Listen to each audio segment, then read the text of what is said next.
ఏలేశ్వరం మండలం పేరవరంలో ధాన్యం కొనుగోలులో అక్రమాలు జరిగాయన్న ఆరోపణలు కలకలం రేపుతున్నాయి. రైతుల అనుమతి లేకుండానే ట్రక్ షీట్లు జనరేట్ చేసి ధాన్యాన్ని మిల్లుకు తరలించారనే విమర్శలపై మండల వ్యవసాయ అధికారి వెంకటరాజేష్ స్పందించారు.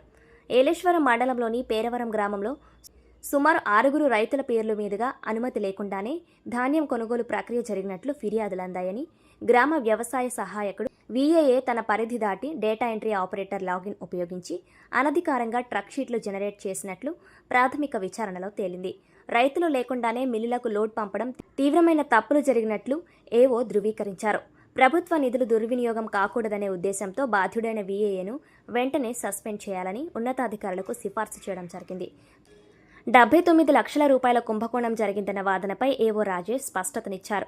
పేరవరంలో మొత్తం 54 మంది రైతుల నుండి ధాన్యం సేకరించగా కేవలం 5 రైతులు మాత్రమే ఫిర్యాదు చేశారని, వారికి సుమారు 10,40,000 రూపాయలు ఉంటుందన్నారు. మిగిలిన రైతుల నుండి ఎటువంటి ఫిర్యాదులు లేవని, మొత్తం విచారణ తరువాతే పూర్తి వాస్తవాలు వెలుగులోకి వస్తాయని పేర్కొన్నారు. మండల వ్యవసాయ అధికారికి కొనుగోలు ప్రక్రియలో నేరుగా లాగిన్ ఐడీలు ఉండవని, అంతా సివిల్ సప్లై సాఫ్ట్వేర్ ద్వారా పారదర్శకంగా జరుగుతుందని రాజేష్ వివరించారు. తనపై వస్తున్న ఆరోపణలు నిరాధారమని, ఎటువంటి విచారణకైనా తాను సిద్ధమని స్పష్టం చేశారు. అలాగే ఈ క్రాప్ బుకింగ్లో ఉన్న పంట ఆధారంగానే ధాన్యం సేకరణ జరుగుతుందని, వరి పంట ఉన్న రైతులకు మాత్రమే పోర్టల్ ఓపెన్ అవుతుందని టెక్నికల్ అంశాలను వివరించారు. భవిష్యత్తులో ఇటువంటి సంఘటనలు పునరావృతం కాకుండా రైతులకు ర్యాండమ్గా ఫోన్ కాల్స్ చేయడం, సిబ్బందిని పర్యవేక్షించడం వంటి కఠిన చర్యలు తీసుకుంటామని వ్యవసాయ శాఖ తెలిపింది. డిఏ చేసిన తప్పిదం ఏంటంటే డిఈఓ లాగిన్ను అనాధికారికంగా తీసుకోవడం, ఆ లాగిన్లో వెళ్ళి అనాధికారికంగా ట్రక్ షీట్లు జనరేట్ చేయడం, తర్వాత ట్రక్కులో పంపించినప్పుడు లోడ్ పంపించినప్పుడు రైతులు లేకుండా లోడ్ పంపించడం, ఈ విధంగా కొన్ని అతను సరిదిద్దులు పోలేని తప్పులు చేయడం జరిగిందండి. దానివల్ల ఏంటంటే ఈ రైతులకి గవర్నమెంట్ నుంచి వాళ్ళ పేరు మీద తోలిన అమౌంట్ ధాన్యానికి అమౌంట్లు జమ చేయడం జరిగింది. తదుపరి విచారణ కొనసాగుతుందండి. ఇది హై లెవెల్ కమిటీలో జేడీ గారి దగ్గర నుంచి ఒక కమిటీని వేస్తారు. విచారణ కమిటీని, నిజ నిర్ధారణ కమిటీని. వాళ్ళ ఈ నిజ నిర్ధారణ కమిటీలో ఇవన్నీ వస్తాయని వెలుగులోకి వస్తాయి.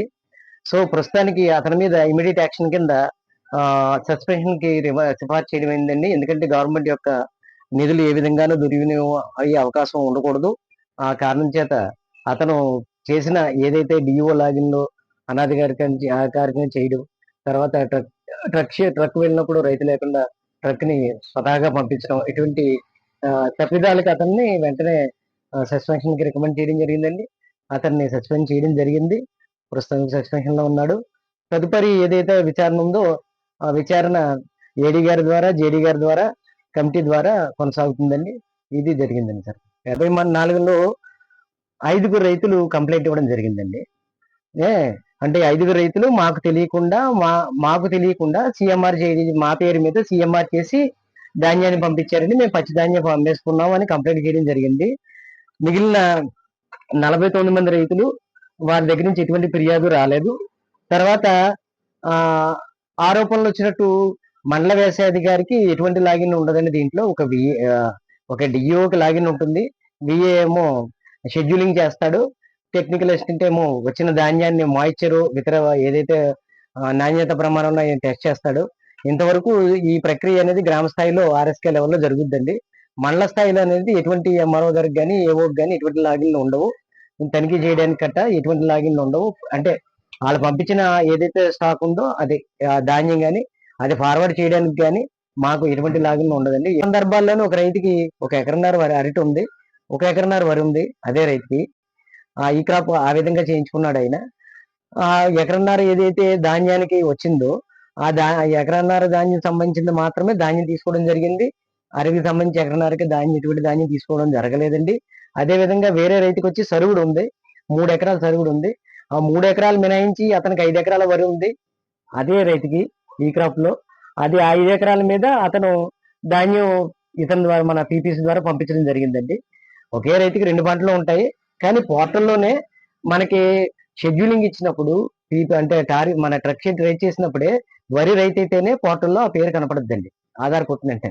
ఇంకా వరి ఆ రైతుకి చెరుకున్నా, అరటిన్నా, ఇంకోటి ఏమన్నా ఆ పంటలు ఏమి రావన్నమాట అండి. కంపల్సరీ అతనికి రైతుకి వరి ఉండాలి. వరి ఉంటేనే ఓపెన్ అవుద్దండి, పేరు ఓపెన్ అవుద్ది.